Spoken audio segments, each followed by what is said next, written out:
Hello, lovelies. Welcome to the Fat Joy podcast, where we talk each week about how to flourish in an anti-fat world. I'm Sophia Apostol, a fat professional coach who loves talking to other fat people about what it's like to live within oppressive systems that marginalize our bodies, and how we still dare to have the audacity and courage to reach towards our collective liberation and embrace our joy. Please know this is an adult content podcast, so there will be swears, we will be talking about harms we've experienced, and we will be rebelling against weight stigma, diet culture, fat phobia, ableism, racism, etc. You can get more Fat Joy goodness, including how you can support the podcast, through my newsletter at fatjoy.substack.com. And for episode transcripts, book reviews, and show notes, head to the Fat Joy website at fatjoy.life. I am so glad you're here. Enjoy this episode. Hello, lovelies. Welcome back to the Fat Joy podcast. I am Sophia, and I have Jill Angie here today. Hi, Jill. Hi. Oh my God, I just noticed you have dimples. You're adorable. Maybe I shouldn't comment on appearance, but you just have this great smile, and I just noticed. Thank you.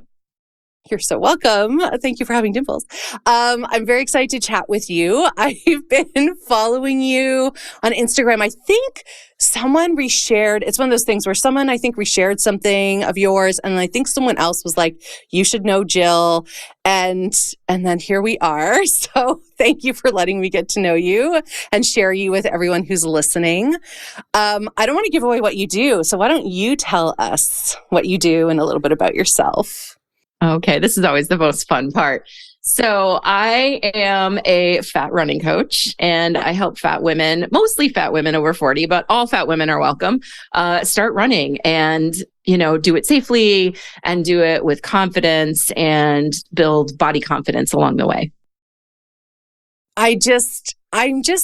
First of all, okay, there's so many things that I love, Jill. Okay, I love that you use the word fat. I love that it's for women, and I imagine women identifying as well. Yes, yeah. Anybody who's been socialized, identifies as a woman, it's all good. Yeah. Awesome. And then the over 40 part, of which I am part of. And so these three things together are like, this is so fascinating to kind of niche, or in the US, niche down and really be clear. Like, it's so clear who you work with and what you do. And so we're gonna dive into that. I want to go into those three things, like the over 40 and the running and the use of the word fat. But let's start with your relationship, your journey with the word fat. So much so that you are now like, I am a fat running coach and I help other fat people. So tell me what got you to the place where you could use fat so much. Fat. Yeah, I think like most women, most humans, honestly, I was raised to believe that, being fat is one of the worst things you can be.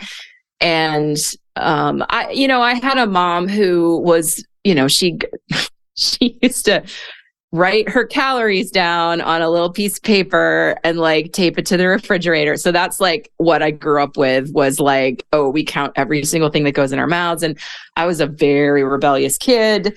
So I kind of reacted by, I'm just going to eat everything I want to, and you can go F yourself, Mom. But I would never have said that to my mother, because I would have got my mouth washed out with soap. But I was definitely raised to believe that women, it's the job of women to be attractive, to be thin, to be polite. My mom's favorite word was poised. She's like, you need to be poised. I'm like, what does that even mean? Right? She was born in the 1920s. So I was kind of an unexpected bonus child.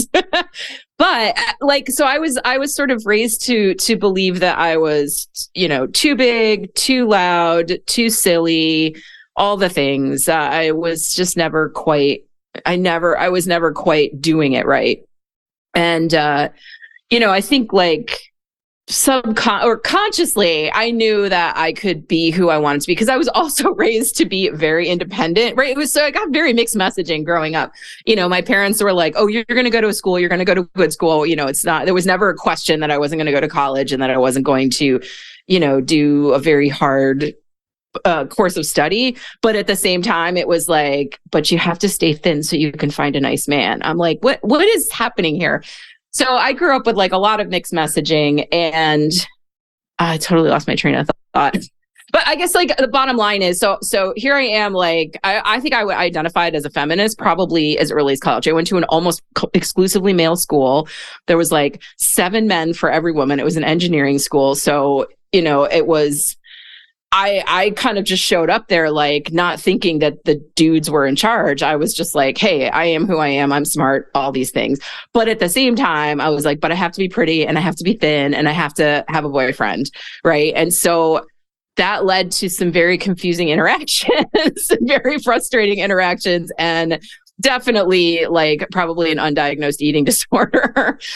But I think like after I got out of school and I became, I moved away and like moved farther away from my parents and started kind of developing my own life and my own way of being. And I was trying really hard to lose weight, and I decided to start running because I thought, and I had been like pretty active in high school. Like I was on the tennis team, I was on the swim team, and I was always the fattest person on the team. But back in those days, fat was like a size 10, But I started running in my early 20s because I thought, this is the thing that's going to help me lose weight. Finally, right? I'm just going to run off the pounds, run off the calories.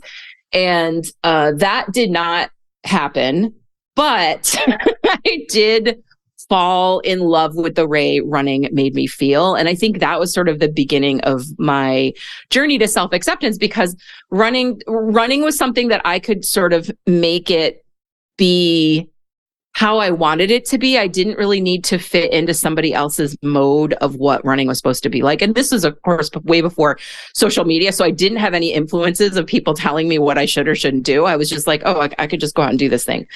And, over time, I kind of gave up on this whole, I'm going to lose weight through running. And I was like, I'm just going to run. I'm just going to be like, if I have to be fat, at least I can feel good in my body, right? Like and now I kind of like, I don't really have that. If I have to be fat, I'm just like, oh, I'm fat. That's just who I am. Like, I don't have a whole bunch of like if-then statements around it.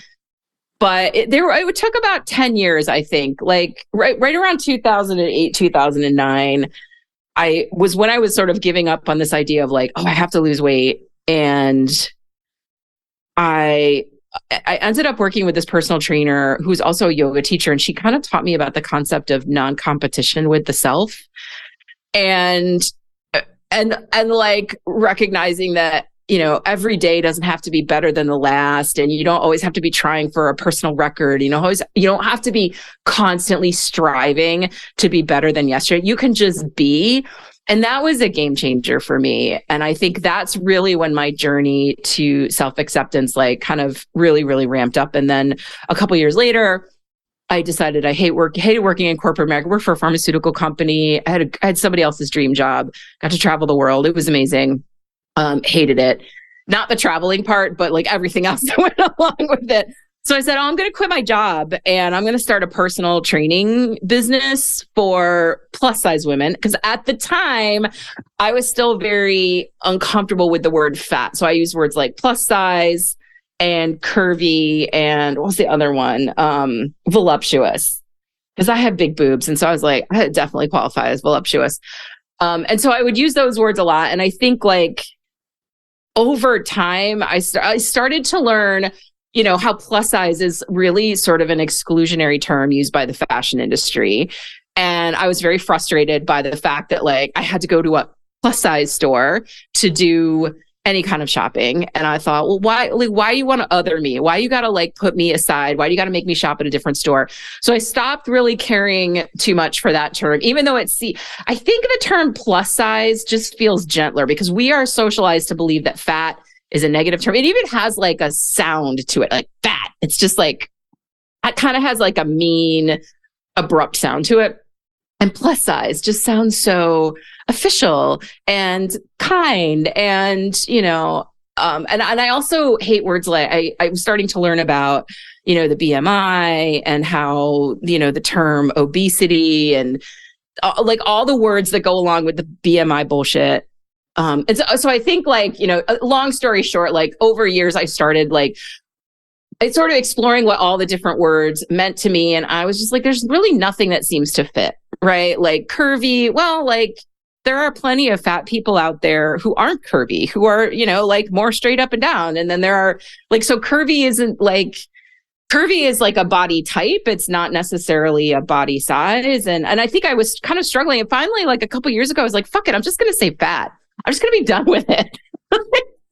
And that was a real uncomfortable evolution for me, because there were many people who did not care for they were like, please don't call me fat. And I'm kind of like, all right, well, this is, I need to let them have their own opinions and their own journey. And if they really don't like the word fat, that's fine. But this is the word that resonates with me, and the people that I want to help, it resonates with them as well.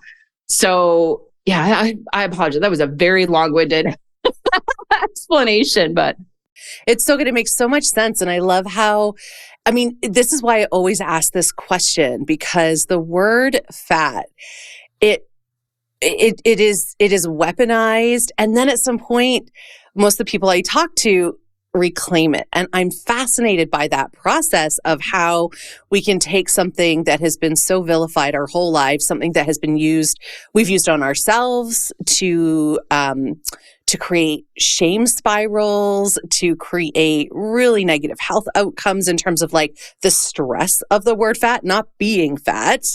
That's fine for health. It's the stress of it and the weight stigma and the unconscious bias.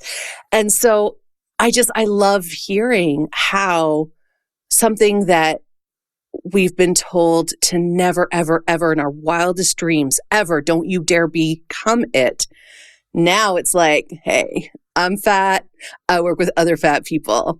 And in my case, I'm like, and I have a podcast called Fat Joy.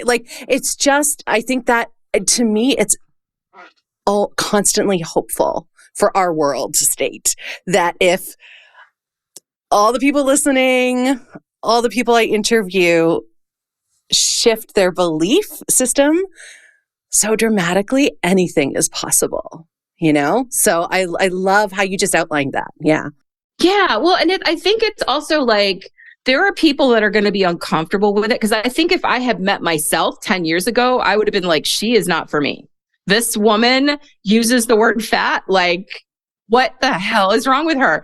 And so, but I think it's the eroding of a canyon, right? It happens little by little. And then one day you wake up and you're like, oh, all right, I feel differently about this word now. And I've been practicing just using it in conversation with strangers.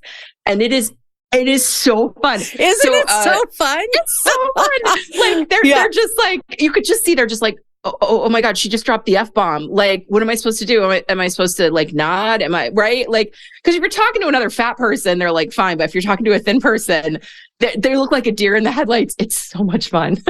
I know. Well, I did it last night. I went to my first, I have a new physio, I have a knee thing that I'm working on. And so I went to physio, and she herself is bigger. I don't know. So I know she would not call herself fat, so I will not call her fat. And I know that because we were talking and I said, as a fat person, blah, blah, blah, blah. And she kind of stopped and she goes, and this is after, it's really interesting because this was after she indicated that weight was not a thing to worry about with respect to my knee. But then as soon as I said the word fat, she was like, oh, hang on, no, I wouldn't use the word fat for you. I would say strong or blah, blah. And I'm like, no, I'm actually, and I said, and I think it's one of the first times I said it like this. I said, no, I'm a fat activist and I use this word on purpose. And and then she still objected. She was like, oh, but don't, not that word. I said, no, the word is okay. I am fat. It's a neutral descriptor. I purposefully am using this word. And it was she just couldn't, she couldn't. And I mean, it was just fascinating. Someone who had literally just a couple seconds before agreed with me about, very similar to what you said, the BMI being bullshit, and like, what can we do for my knee that will strengthen it so that I can be back, I really love hiking, and, back on the trails. And anyway, it was just, it's so fun to use it on people, and like, they don't know what to do with it. They don't. It's like you just said the word fuck in common conversation, right? They're like, what? Right? It is.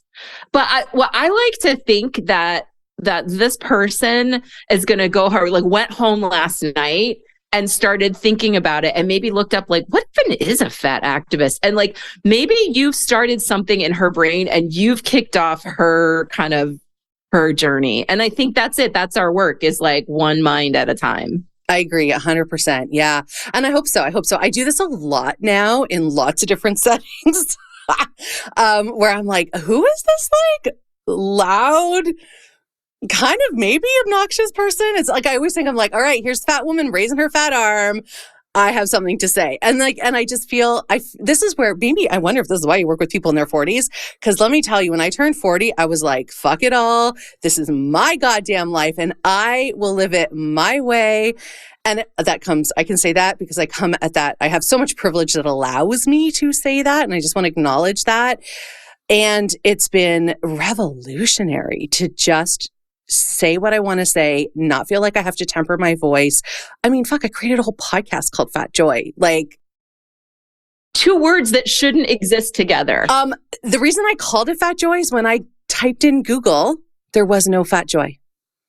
There was only Fat Joe, who is another person. I literally even put quotes around it. I searched, I was like, Fat Joy, where's Fat Joy? Fat Joy. No results. Did you mean Fat Joe? No, I did not mean Fat Joe. Yeah. And I was like, oh, this is the title.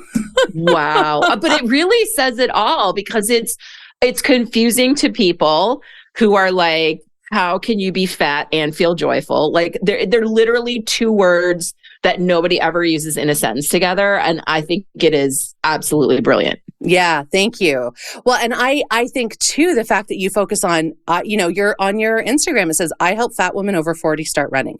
That also feels like that should not exist. Right. Because fat people don't run. Fat people shouldn't run. They should never be seen running. Jiggles, and shakes. And they can't run. If you're fat, you can't run. Like, there's so much stereotype. I mean, if you're fat, you're obviously too lazy to run. Why would you want to? Like, there's so much shit around this word. And so that's why I just love, Jill, that you're like, no, I'm fat and I help fat women over 40 start running. Tell me about the over 40 part. I'm fascinated that you really named that so clearly. Yeah, I think because I think there's this belief that like once you hit 40, it's all downhill. And so I think, I was fat in my 20s and my 30s when I started running. And I know that like it was physically easier for me, even as a fat person, because I had 20, 30, 35-year-old joints. I had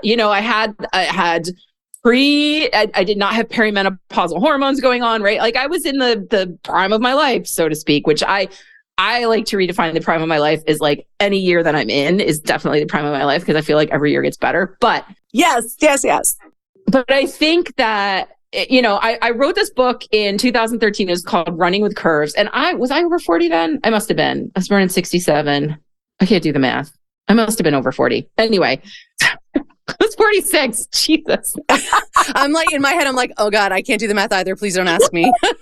Let me get my calculator.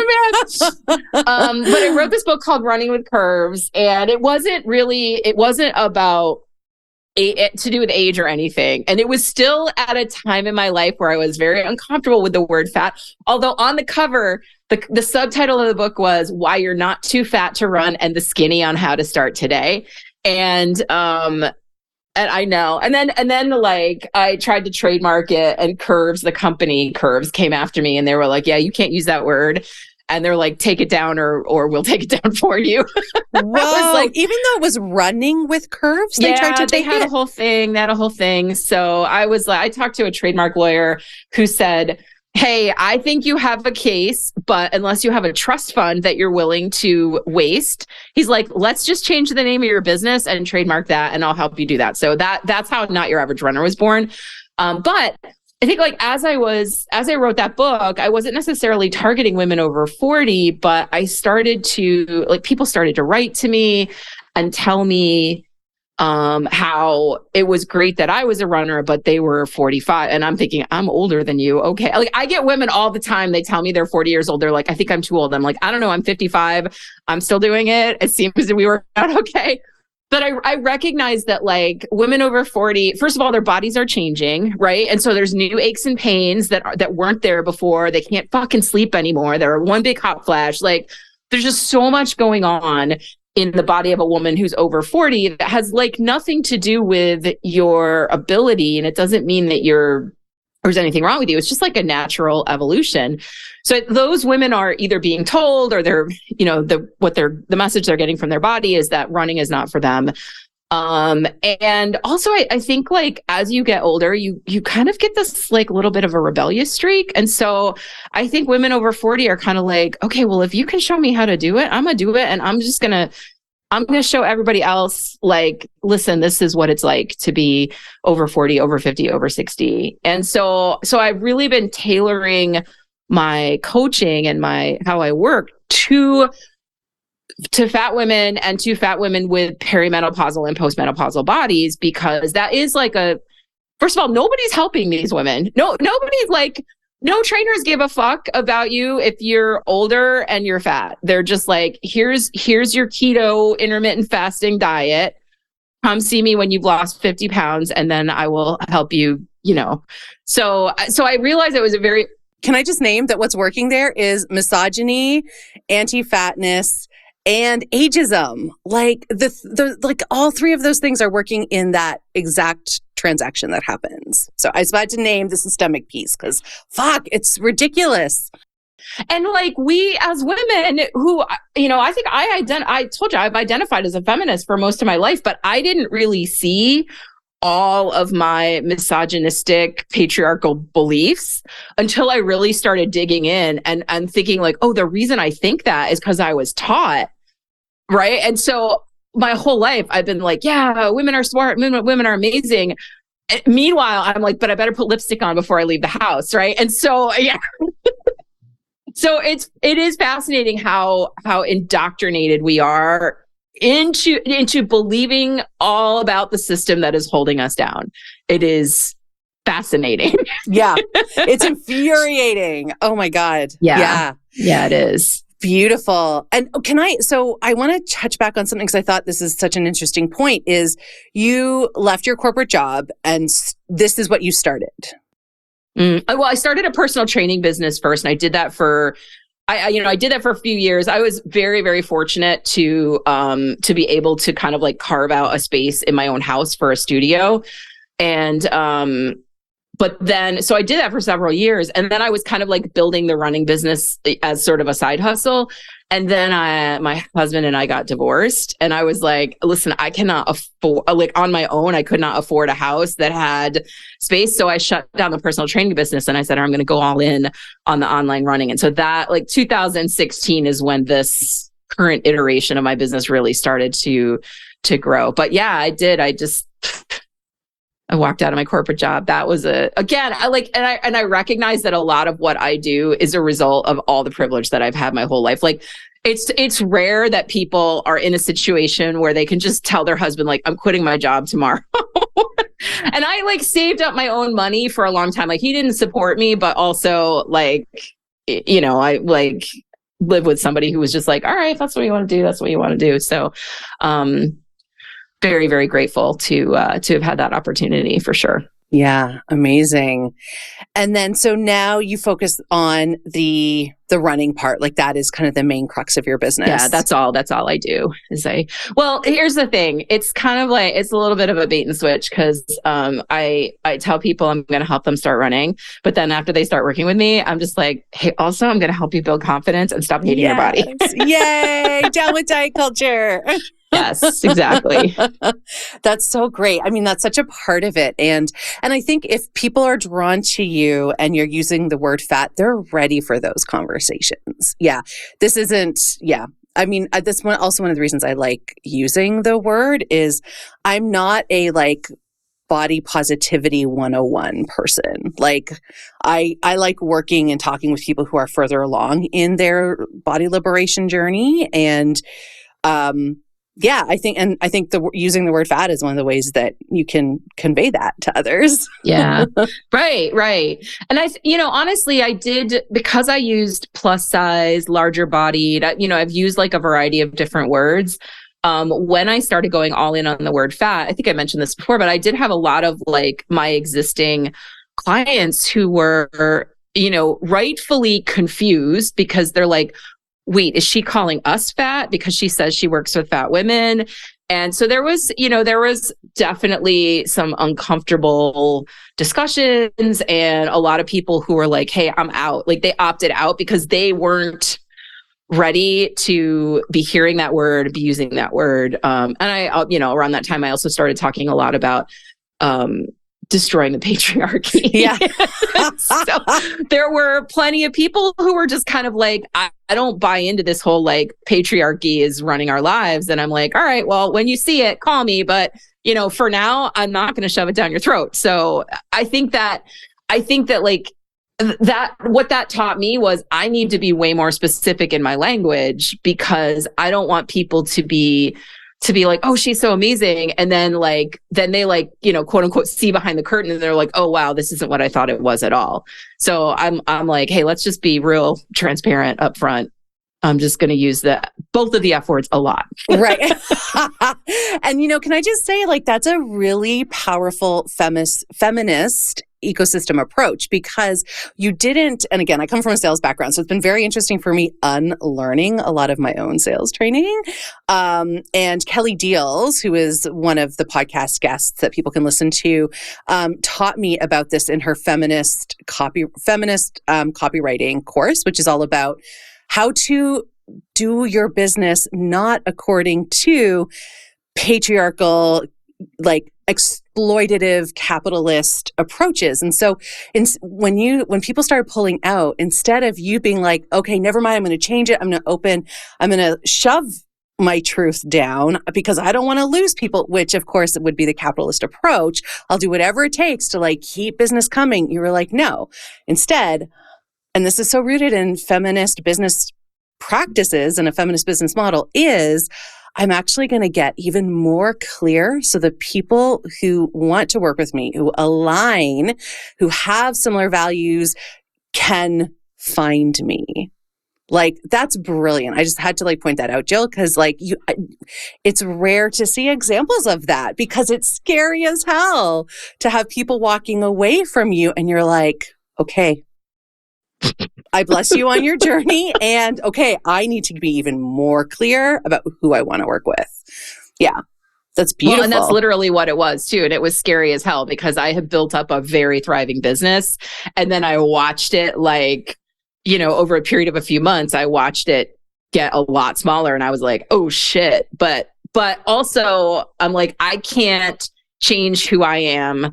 Just, hey, I did that. I worked in corporate America for many, many years. And like, that's why I left. I left so I could be myself. And so, yeah. So yeah, thank you for noticing that. Cause there are times where I'm just like, did I do the wrong thing? And like, it's helpful to have somebody be like, no, you're good. You're good. Yeah. Yeah. Yeah. No, I totally appreciate that and wanted everyone listening to appreciate that as well. And just how difficult that is.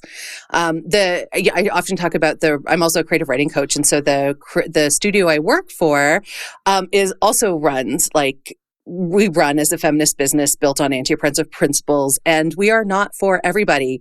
And we just own it, And again, it's hard because there are people who are like, no, I want to write about certain things and I don't care if it doesn't align with your principles. And we're like, okay. And through conversation, it's never like cut and dry, but like there are people who are like, this isn't for me. And we're like, okay, great.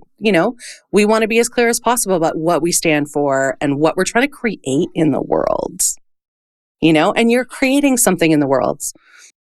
Because when you're driven by like what's the kind of world that I want to live in, what's the kind of world that I want to see, it like takes it away from like, okay, I just need to make money, and it puts it into like, what's the difference that I want to make? And I think like when you look outward, and this is whether or not you have a business, just like in the language that you use, like with your family, with your friends and all of that, like about your body. And so like if you're, I have, I have a lot of friends from, high school and college and all that. And there's quite a few of them that have some pretty negative body language.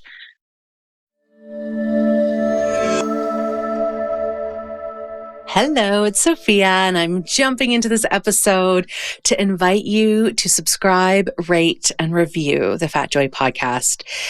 If you've been enjoying the guests and their stories, please let the algorithms know by subscribing, giving us a 5-star rating, and leaving us a review. You'll be helping raise awareness of Fat Joy, because then we'll get ranked higher on the podcast charts. I mean, we're already in the top 2.5 globally, which is amazing, but I want top 1%, please. I love doing this podcast and creating the platform for guests to share their stories. So I would be so grateful if you can help me keep doing that by subscribing, rating, and leaving a review. Thank you, lovely. Okay, back to the episode.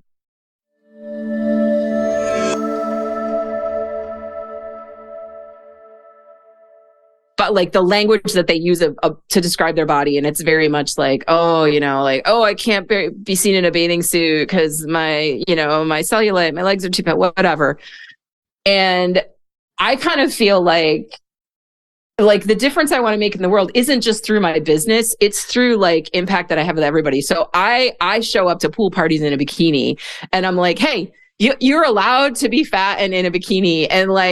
And I know that sometimes it makes people uncomfortable. And I'm like, sometimes it's okay to like make people feel uncomfortable, because I know that I'm a little bit uncomfortable too, like knowing that they're just like, oh my God, fat woman in a bikini. What are we going to do about this? Right? Get the pitchforks. Right? Get a carver up, get something. But I feel like the discomfort that I feel in my own body is, first of all, it's a vestige of my own anti-fatness beliefs that I've had my whole life that I still work on. But it's also like the discomfort of being myself, being unapologetically myself, and recognizing that not everybody likes it, and still just deciding to be myself. And so that discomfort, I think, is worth it, because I know that it changes and it might not change the people right in front of me, but if I'm in a bikini on the beach, there might be like a teenage girl, 50 yards away who's like, wait a minute, right? Like, and maybe like it helps that person. So I think the discomfort it's real. Everybody feels it, including the fat person. And it's worth it. It's worth it for the change. It's worth it. And I think about this all the time, especially because I also do a lot of leadership coaching, which is all about putting people into places of discomfort so they can expand and grow their range, right? I was thinking the other day, I'm like, oh, so basically I just my living is spent making people uncomfortable. And I'm like, yeah, I'm okay with that, because, and even my passion projects like this is all about making people uncomfortable. Because I think again, capitalism would have us believe that no, don't be uncomfortable. Buy this thing and get your comfort, right? And so I actually think we need to be made a lot more uncomfortable a lot more often, because that is where growth happens. That is how we expand and learn and do differently. And we need to. I mean, our world is so fucked up right now. It's astonishing. And so if I have to be a little uncomfortable for other people to experience discomfort, I'm there for it too. Just like you. I'm like, yeah, here's the bikini. Yeah. Here are my legs. Look at them. Love them. So let's talk about legs. Let's talk about running. So what had you fall in love with running? Like when you said earlier, you loved how it made you feel. Like, what was that feeling? What was it for you? I mean, there was a little bit of discomfort, physical and mental. because I used to run at night, like after dark, because I didn't want people to see me. Right. And then eventually, like, people I worked with found out I was doing it, and they were like, I think this was like a great moment. This is a bit of an aside, but I was running, I lived in Lancaster, Pennsylvania, and I lived in I had this little block that I would run around, and I'd wait till it got dark and I'd run around the block. And one of my coworkers lived in my neighborhood and saw me and told other people that I work with, because I was doing it all in secret. And so I didn't realize that she told people that I was running. I was training for a 5K. And one of my coworkers came up to me and she's like, "Hey, can I tell you something?" And I'm like, "Sure, of course." And she whispered in my ear, "I know what you're doing, and I want you to know that you're my hero." And I was like, "Did you have any idea?" I know. That's I was so like, dramatic. "What are we talking about here?" And she's like, "I know you're running. I know you're training." And she was also a fat woman, right? She probably wouldn't have used that word to describe herself, but I that was a moment for me where I didn't it didn't change my behavior overnight, but it stuck with me for years and years and years to realize that you never know who is watching and you never know who you're going to impact. But regardless, sorry, that was an aside. I was like, what's the original question? So I think what was so powerful for me was not that I was running fast, or not that I don't get a runner's high. Some people get a runner's high while they're running. I don't get it until after I'm running. But that feeling after you're done with a workout is you get this flood of endorphins, which feels, a little bit like euphoria. It feels a lot like what I imagine heroin feels like. But it's free and it's addictive, but not in the same way. But it does, to me, it feels a little bit like a drug, and it's just it just feels so good. And then I think the mental euphoria of, oh my God, I'm doing it. Oh my God, I'm doing it. So those two things combine. So the mental euphoria happens during the run, and then the physical happens afterwards. And I really just fell in love with that, because it started changing the thoughts I was having about myself. And it started changing, I stopped thinking I'm just a fat lump to, hey, I might be fat, but look what my body can do. And it still wasn't the most positive of things, but it was definitely a step up from I'm just a fat lump that no man will ever love. Right. So I think that was it. I think it just cracked open the door for me to you don't have to hate yourself all the time. And that was powerful. And I wasn't super consistent with it. I would run consistently for a few months, and then I would quit for a couple months. So it was kind of off and on, but then it just became more on than off. And then it just became a thing that I do. And yeah. Wow. And I love what you said before about this lesson around, or this kind of learning, or I don't know, perhaps integration point with yourself around non-competition with self. I think that is beautiful as well. And it sounds like you brought that in also, when you were coming and going from it. It wasn't every run had to be better than the last, because that's not why you were doing it. Yes. And I think the fitness industry will tell you that you should always be striving to get faster. You should always be striving to get stronger. And I mean, the fitness industry, the patriarchy teaches us that. I was going to say, tell me why they do that, Jill. Yeah, exactly. Right. It's always about winning. It's so gross. But I have really striven, is that a word? I strive. Yeah. Striven? Yeah, I actually don't know. I don't know. All right. We need a calculator and a thesaurus or a dictionary. Exactly. I strive to include that messaging in everything that I teach, that, hey, I'm all for going for that personal record when you're running a race or whatever, but don't make that your benchmark of whether you're a good runner or not, or whatever. There's no such thing as the best runner. There's just, I guess technically you could say, well, the person who took the gold medal in the Olympics is the best runner. I don't know. But that's so far afield from from the vast majority of humanity, that I just feel if we could take the competition out of running, and not just this whole belief that oh, I'm not competing with others, I'm just competing with myself. Stop fucking competing with yourself. Just let yourself run. Like when you get up in the morning and brush your teeth, you're not like, oh, I did so much better than yesterday and my teeth are cleaner, right? You're like, no, I brush my teeth the same way. And because I like the result, like you can approach running the same way. I love that metaphor, that analogy so much. I got 20% more coverage on my teeth today. Like I think that with certain things, like with sports, with bodies, like anything where the patriarchy has kind of like told us that this is how you should be doing it, that's where we're constantly have this like this culture, this hustle culture of like, I gotta be like just a little bit better, just a little bit better. And you don't. You can suck at running and still I suck at running. I'm a terrible runner. Like I told you before, my superpower is that I can run and not fall down. Like that's literally it. Like the rest of it, I'm not a great runner. Like I'm great at coaching other people. I myself am a very mediocre runner, and I'm totally happy with that because I'm privileged enough to be able to run and feel fairly safe, as long as I do it in certain areas and not after dark. But, I'm privileged enough to be able to go out there and like sign up for races and buy the gear and do all the things. And like, that doesn't go unnoticed by me. And I'm grateful for that. And I'm just like, that's enough. That's more than enough. I do not need to win a race. I don't need to constantly be getting, better. I'm just good. I'm good with it.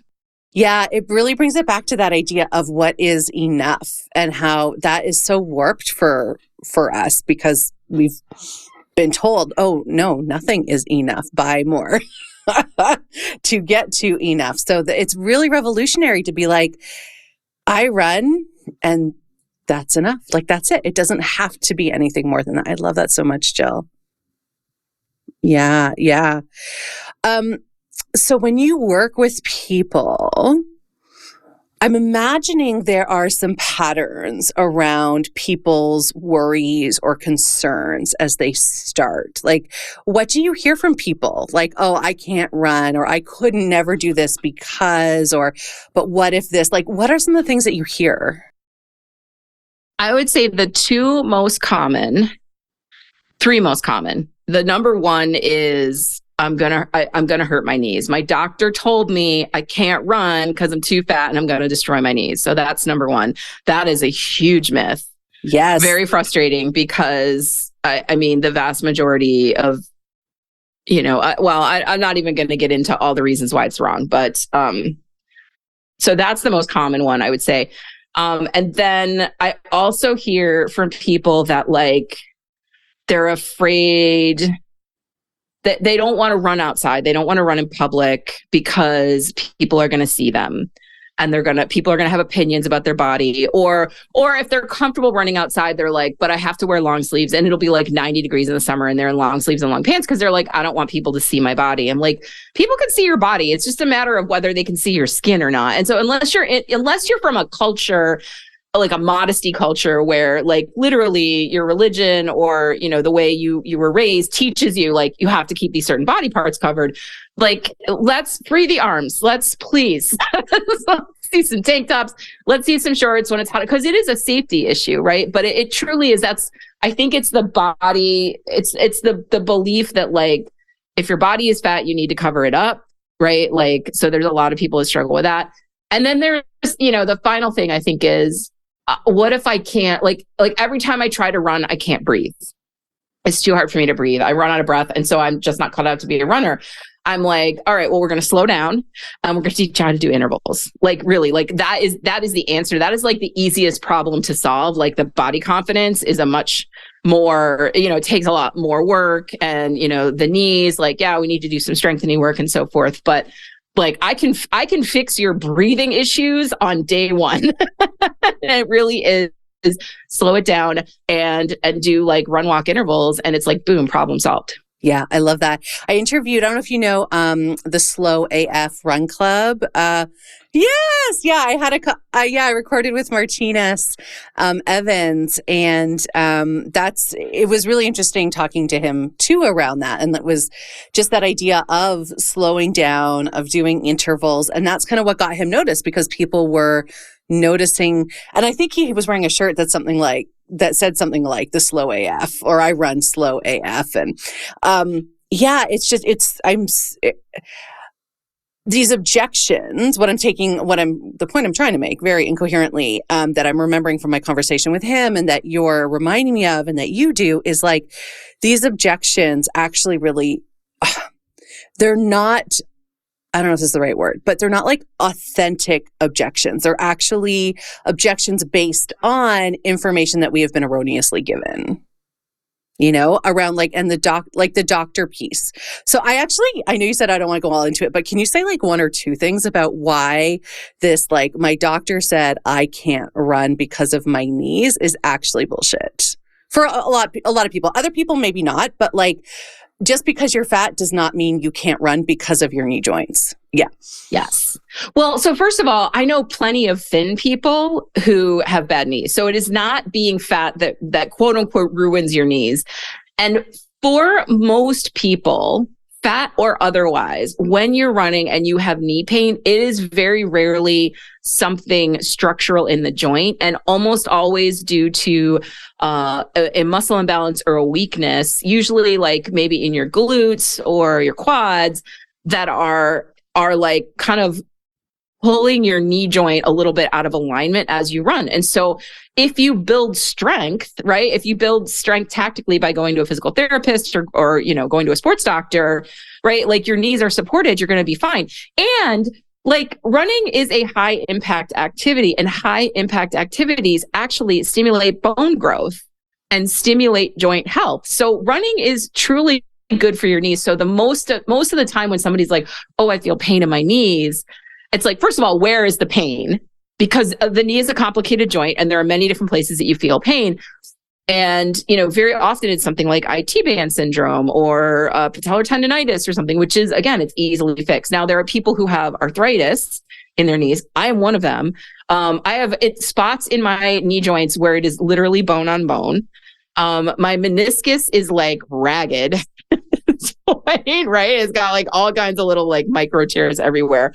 And I don't have knee pain when I run because of all the strength training that I do. And so I think that that's like it's just kind of lazy for your doctor to say, don't run because you're going to hurt your knees. What they really mean is, I don't want to go into, really literally what I just did.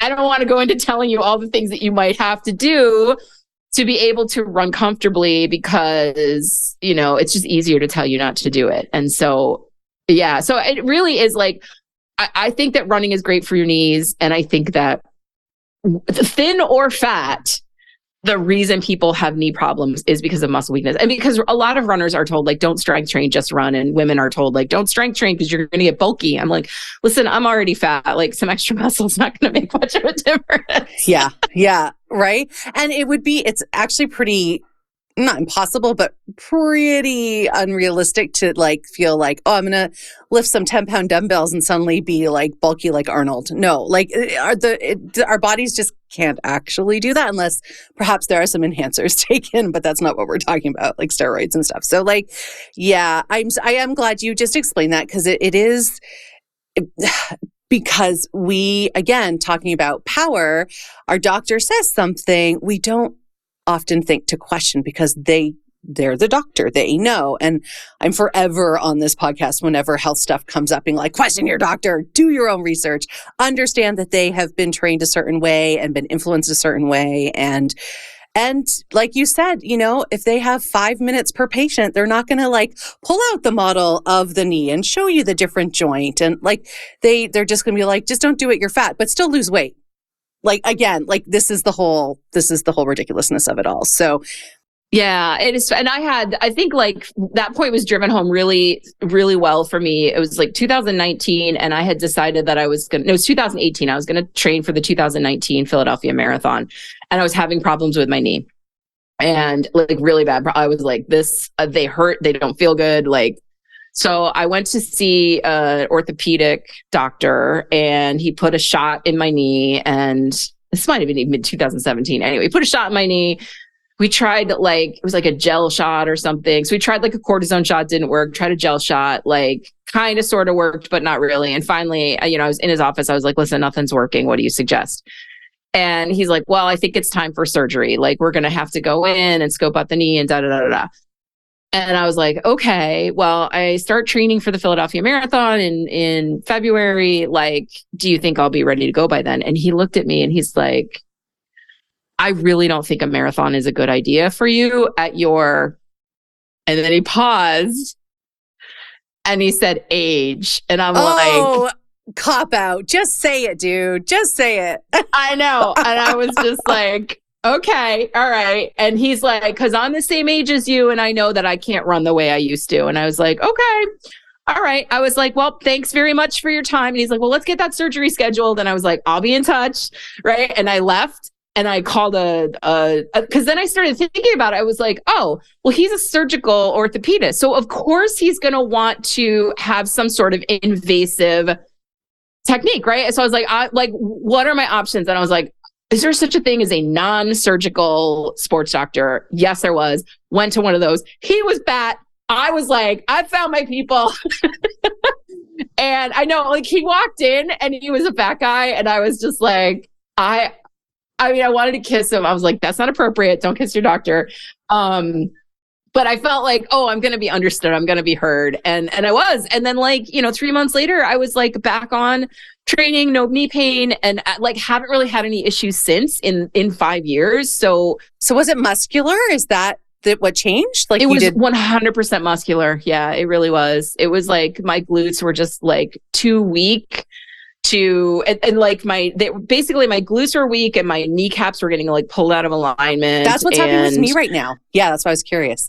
Yeah. Yeah. And then it made a difference. I mean, it took several months of very focused effort. And then I have to, I was going twice a week to PT and then I was doing like homework and stuff. But but like once that was like taken care of, like then it's just maintenance. And then you're like, oh, and the beauty of like all of that strength training is it makes you a stronger runner over, like gives you more endurance overall. So it's like, it works. It's good. And I just want to point out too, my dad was an orthopedic surgeon. My mom was a physio. So I know a little bit of stuff. But because what I'm thinking is if you, again, had just been like, oh, well, this doctor said this, not putting together, which a lot of people don't, not putting together that, oh, of course, a surgeon will only see surgical options. Then you could have had a knee replacement, a scope, whatever they were going to do.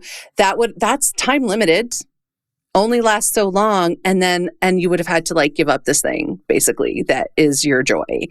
And oh God, people listening, question your doctor, know that whoever you're seeing, they're only going to see solutions within that sphere.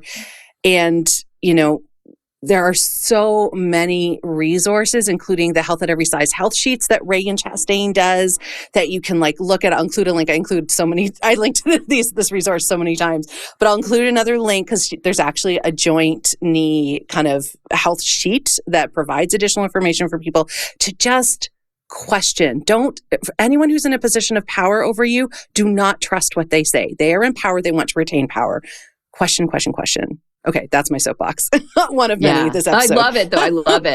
And I also would say like we think that the doctor is in a position of power over us, but they're really not. Like I think we're the ones who have the power. Yes. Because we can just walk away. I mean, and like granted, if you're dealing with something like a cancer diagnosis or where you need like a rare treatment, like yes, for sure there's like a different dynamic. But like if you're in there for knee problems, like the doctor is not the boss of you in any way. I love that. You're not the boss of me. You're not the boss of me. Especially, and because we know that doctors have deeply, deeply embedded, it was given to them in medical school, deeply embedded anti-fat bias. So it's really hard for doctors to see beyond that. And so I think this is just such a great example, Jill, of like questioning, choosing a different path, and it's kept your world open in the way that you want it to be. It's great. It's really great. What do you hear from people who like never thought that they could run? They do interval training, they go slow, they stop competing with themselves. Like what's their journey that you see happening? Oh, It's so good. It's like my favorite to like, because there are people out there who are like, I know I can run. I just need to figure out how to do it. And those people are amazing. But then there's the people who are like, this is bullshit. I don't believe you. I actually had one client who was like, you cannot teach anybody to run, and I'm going to be the person that proves it to you. And now she's run several marathons. Marathons. She's running freaking marathons. Oh, yeah. Oh my God. I love it. So yeah, but I think generally the journey is like, this is what often happens. I'm just going to learn how to run a little bit. And you know, a lot of times people are like, well, you know, maybe I'll lose some weight and, you know, whatever. But a lot of times it's like, hey, I just turned 40. I just turned 50. I just turned 60. I want to keep up my fitness. I just want to move more. Right. And running seems like a great way to do that. And so I teach them how to do intervals, and they start doing it, and they're doing it like 2 or 3 times a week. And they're like, yeah, I feel kind of good. I'm in a better mood a lot of the time. You know, like I'm not quite as pissed off at everybody. And then they kind of say, you know, maybe I'll just sign up for a 5K. Like, let's just see what happens. Right. And they sign up for a 5K, and they do the 5K, and they cross a finish line, and they're like, oh my God, that was amazing. Right. And maybe they get like a medal and a free banana, and they're like, this is the best thing ever. And then they sign up for another one, and then they like do a bunch of 5Ks. And then they're kind of like, all right, well, now this doesn't feel hard anymore. What's next? And then they, you know, maybe they do a 10K, and then ultimately they're like, actually, I think I'm going to do a half marathon. And so, you know, not as many people go on to do the marathon, not because they can't, but because it's a huge time commitment, and it is a huge mental commitment. But I would say like probably half of my new running clients, I should figure out statistics on this, but I'd say like at least half of them start out with a 5K, and then like next thing you know, like it's a year later, and they're like, okay, I'm going to sign up for a half marathon. And maybe they do one, maybe it's one and done because they just want to say they did it. But then maybe they get kind of, you know, wrapped up in it, and they're like, they're doing the Disney races and all the other things. So that's really, really fun to watch because it's not just the physical transformation. Like that's the least of it. It is the mental transformation of, you know, thinking that you're somebody who's not athletic, and suddenly becoming somebody who's doing something that's, you know, a pretty difficult thing. And then it sort of, it translates elsewhere in your life, because you're like, well, if I did that hard thing, then maybe there's something else I could do, right? Like maybe I'm going to go back to school, or maybe I'm going to like go for a different promotion, or maybe I'm going to write a book, right? Maybe I'm going to start my own business. So I think that is like the true benefit of all the running. Like, yes, it lowers your resting heart rate, you know, all the things, but it is who you become that I think really, you know, that's what lights me up to see that transformation happen in other people. And I think it's the thing that stays with you forever. Like the fitness is great, but like the mindset change that's permanent. That's something amazing. Yeah, absolutely. It's like that. And I'm going to steal this from Glennon's podcast. It's like, we can do hard things. Like we learn we can do hard things. And this is a hard thing that I did. So what other hard things can I do? Like that's, oh my God, when people suddenly open to all the possibilities, it really is like the best. And I love that you get to witness and you get to hold space for that to happen. Yeah. I'm like, should I ask this question? Should I not? But I'm going to ask it. So as people are, you know, running year over year, do their bodies change? Do they stop becoming fat? No. Right? Okay. That was like, I mean, some people do. Right. I would say there's a small population of people who are running in conjunction with, you know, maybe they were like only 20 pounds, quote unquote, overweight. Right. I fucking hate that word, but you know what I mean? And like running, and they've never tried to lose weight before in their life. And so like literally like running was just like a calories in, calories out. And I think for some people it is that very small proportion of people. And then I've got quite a few clients who have had weight loss surgery and like drastically dropped a lot of pounds, like quickly. But the vast majority are just like, no, you know, like maybe like their body composition changes a little bit, or they have more muscle and strength. Yeah, exactly. So your body definitely changes, but like just from running, I honestly can think of maybe one or two clients that have actually had like a huge weight change. And the other thing is like the majority of those folks, no, not the majority. I mean, there really have only been a couple, but like when you have like this huge weight loss, like it does tend to, like your body is like, oh my goodness, like let's fix that. Let's fix that. And so there usually is, sort of a rebound weight gain after the fact. And I a lot of things, I think that's just, it can be very frustrating when your whole identity is like, oh my God, look at me, I ran off all this weight. Right. And there's that whole like moral victory of like, now I'm thin and like, yay me, I've done everything right. And then it can be crushing to realize like that the weight starts to come back and you feel like you don't have any control over that. And like, so I don't know, it's probably not the place to get into that, but short answer, no, running isn't really the best weight loss plan. Yeah.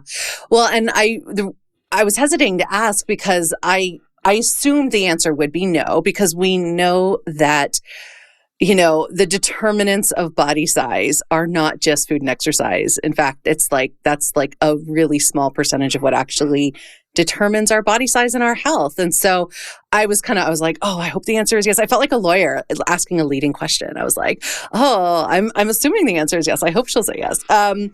Because I was like, again, like this is such a hard thing for generally most people to wrap their minds around, because we've been told, oh, just, cut down on what you eat, restrict your food, exercise more, and your body will become quote unquote like thin or what it's supposed to be, quote unquote supposed to be. And we just know it's just not true. Body diversity is a thing. And there are I was talking with Dr. Monica Peralta about kind of the determinants of health and body size. And we know there's I even have a graph. It's 223 determinants. It's so much stuff, Jill. And so it's how arrogant, and again, systemic piece here around patriarchy and capitalism and blah, blah, blah, that we assume, oh, I'll start running and restrict my eating and my whole body will change and then I will be happy. And it's just setting people up for that mental anguish, because it's just not true. And so making it not about intentional weight loss, having it be about the joy of movement, about feeling strong in your body, about that kind of mental mindset shift that happens. That's exciting. And I love that people are getting that. Yeah. Yeah. Yeah. And I think that's it. And honestly, there may be people out there that are losing a bunch of weight through running, and I don't see them because the people that are coming to me have gotten to the point in their life where they're just like, weight loss is not the key to the universe, and I just want to be happy. And this running thing looks like it's going to make me happy. So it's not like I have all this data, but I can tell you anecdotally from the folks that I work with, it's not like you're going to start running and suddenly you're going to be like, look at me, I'm so thin. I'm my own best example of that, because I did for years and years in my 20s and 30s when it should have worked, right? Ran, tried to starve myself and would lose maybe 10 or 15 pounds and then gain it right back. So yeah. Yeah, I know. Our bodies are going to be bodies. They're going to do what they want to do, how they're programmed through all those 226 or whatever it is, 23 determinants. Okay, let's talk about joy. So you are just generally, I feel like you're such a joyful person, Jill. What is your relationship to joy? Oh, whoa, that is a good question. I think I seek joy out all the time. So it's interesting. I think some people are born, or maybe they're taught, I don't know if it's nature versus nurture, believing that joy isn't a thing, that joy isn't something worth pursuing, that your job is to just exist as a human and work hard and raise people that, raise families that work hard, right? And I kind of was raised in that environment. So maybe it is just nature, because I am a big believer in seeking joy, seeking pleasure, and just like, and it's not even like I walk around like in this with this big happy balloon over my head, right? Like I guess I kind of believe in like moments of deep joy and also just a general sense of well-being. Like just walking through the world, like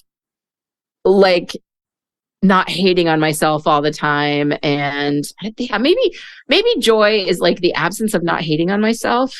Gosh, this is like, I've never really thought about joy. Like, I'm just like, oh, this is just a thing that like, this is just how I am. Like, I'm always trying to find joy, but not necessarily at the expense of other things. I don't know. Tell me, what is your definition of joy? Like, what is your relationship to joy? Yeah. I think joy is something we open up to and turn towards.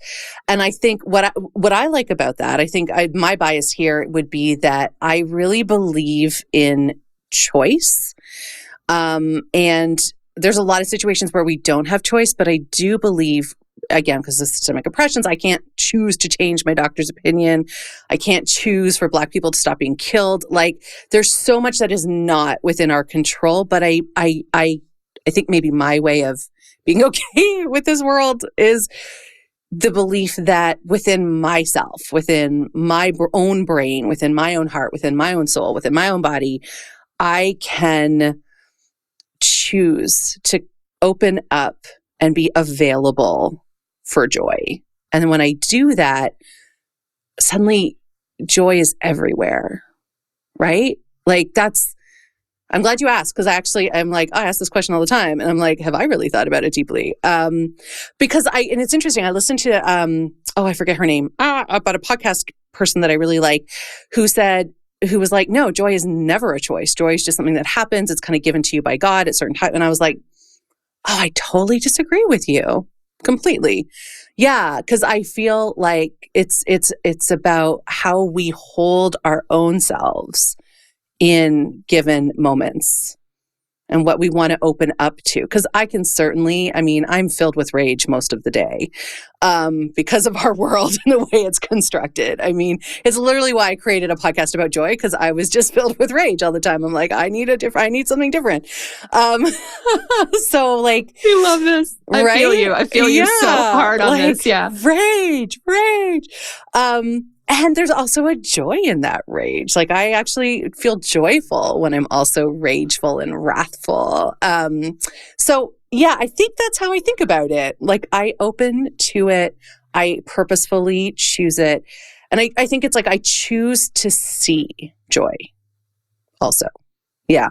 If that makes sense. Oh, I love that. Because I think that's it. Like you have to actively choose. Right. Like I think of an example is like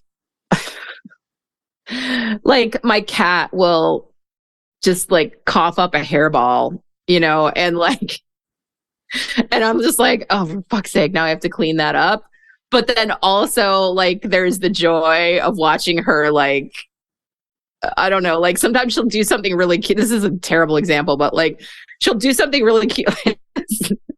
Like she'll cough up a hairball and then like scare herself with her tail or something, right? And so like it's in that moment I like feel very joyful that I have like this ridiculous cat, while I'm feeling annoyed that I have to like. Yes, that's a terrible example, but I think it's possible. Like as you're talking, I'm like, oh, I wonder if like feeling joy is just like the act of connecting with your emotions, regardless of what they are. Ooh, that's interesting, right? Like. Oh. Like you're feeling rage, but also like just kind of recognizing like this is an intense emotion that I'm feeling right now, and just kind of maybe being in wonderment of like the human experience or something. I don't know. I love that because that reminds me of like what we talk about with like being in a state of deep presence, like and kind of like witnessing our own humanness when we are deeply present in given moments, and how because I do think like because that is a joyful act. Like the act of connecting to our own selves is joyful. Yeah. Ooh, I love that we just went philosophical. But it's literally the only thing in this world that we have control over is what we think, Yeah, is what we think, and like how we notice our own human experience, because we can't control anything else. No. Contrary to what all the systemic oppressions would have us believe, right? Yeah, I think that's why I'm kind of fascinated by this concept of joy, because yeah, like what a gift that we get to choose to open to it and have it flow through us, you know? And then there's all kinds of things like what your experience of running is, where you know that you can create joy for yourself by going for a jaunt, you know? And like, yeah. And it's like, so that's a great, I'm glad you brought that up, because I think that running overall is a joyful experience, but the individual moments of running do not always feel joyful. In fact, sometimes they feel the opposite. Like, and I think like in connecting to that discomfort and just being willing to be uncomfortable and continue doing it, like that's kind of where the joy comes from. Because when I think about running, I feel, you know, I'm just like, oh my God, I get to run. This is amazing. Right. Like, even if like right now, like my running has been a lot less than it usually is. And it's, you know, just various circumstances or whatever. And I'm just like, okay, well, I went out and ran a half mile today and I just felt joyful afterwards. Also, there was coffee at the end, so that may have had something to do with it. But it is like joy. I feel like joy is not the same as euphoria, right? It's like joy is, yeah. Oh gosh, I'm gonna have to think about this a lot. You're gonna have to come on my podcast, and we're gonna have to talk all about joy. I 100% will come on your podcast to talk about this, because now when you're like, now I'm like, oh, what is the difference between joy and euphoria? Is one more body? Is one more mind? I'm like, oh my God, like I totally want to have a deeper conversation. What is joy? I love it. Thank you, Jill. This has been such a joyful and euphoric conversation. I've loved meeting you, and yeah, everyone listening, check out Jill, connect with her. And Jill, can people work with you virtually? They can. That is the only way you can work with me, actually. Well, perfect. Yeah. So location doesn't matter. No, it does not. It does not. And actually we have, I literally have clients. I have people I work with all over the planet. So, yeah, super fun. But yeah, if you're interested, I have a free 30-day starter plan, which you can grab over at my notyouraverage-runner.com website. And it's right there. Like, you go to the website, boom, it pops up. But if you're interested in like actually joining my coaching program, if you go to runyourbestlife.com, all the information is there. But we call it Run Your Best Life because we are running, obviously, but the act of running and the way I teach running has all of those beautiful repercussions for the rest of your life. Like, the rest of your life just seems to get better when you become a runner. So Run Your Best Life is my coaching program. And you can always find me on Instagram, again, at Not Your Average Runner. And I say a lot of things over there. So it's a follow me. You'll either get pissed off and hate me, or you will love me. There is no middle ground. It'll be very clear. I, again, love that. Love the clarity. And I, of course, will post all the links in the episode description so people can find it. Jill, thank you so much. It's been so lovely to chat with you. Yes, thank you. Same. I'm so glad we connected.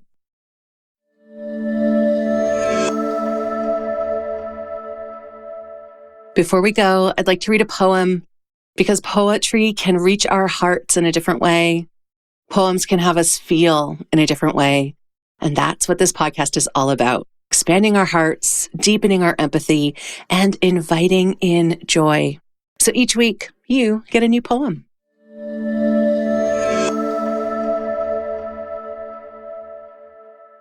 I really loved my conversation with Jill, and I keep thinking about her description of running and how it kind of opens us up to new feelings, new ways of being in the world. And it reminded me of this poem by Alice Walker called What It Feels Like. So here it is. As if I've swallowed a watermelon, and sidestepping my digestive tract, it has lodged in my heart. There it lies, green and whole, with a luscious red heart of its own, daring me to cut. Thank you for joining me today. My hope is that you're feeling a little less alone and a little more seen.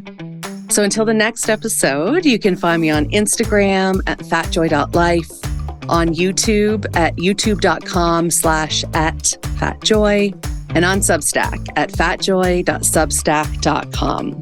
And please do check out the episode notes for how you can connect with my amazing guest and for the links to the poem.